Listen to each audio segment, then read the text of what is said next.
October 18, 2024, humarap sa press con si VP Sara Duterte. Starting today, ang tagline ng OVP is, "Drag me to hell." Hindi marunong maging presidente ang nakaupo. Imagine myself cutting his head. Bubukayin ko yung tatay ninyo. Itatapon ko siya sa West Philippine Sea. Pag ang isang tao ay sobrang galit, nawawala siya sa sense of decency. Actually, nag-worry ako sa kanya. She needs to talk to some professionals. Nagulat ako. Akala ko, sabi ko, AI ba ito? Sir, the Vice President said that you don't know how to be a president.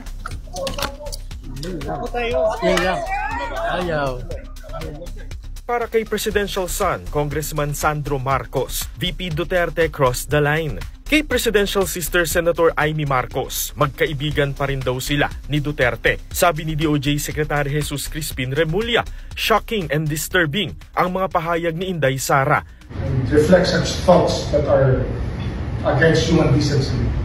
How seemingly unstable her mind can be. Sinagot naman ito ni VP Sara. Talking about desecration of a body is not desecration of the dead.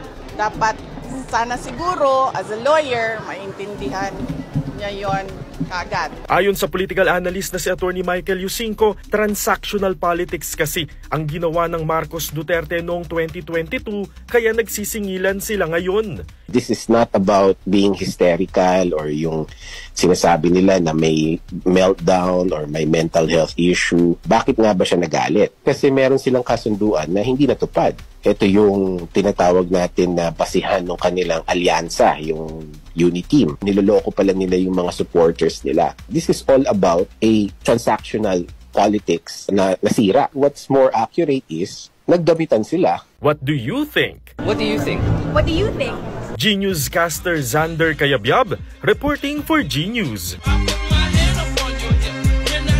Totoo yun, ni AI yung TikTok video Hi friends and not friends, like and follow 360X Studios on TikTok, Facebook, YouTube, and Instagram for more real news on the go.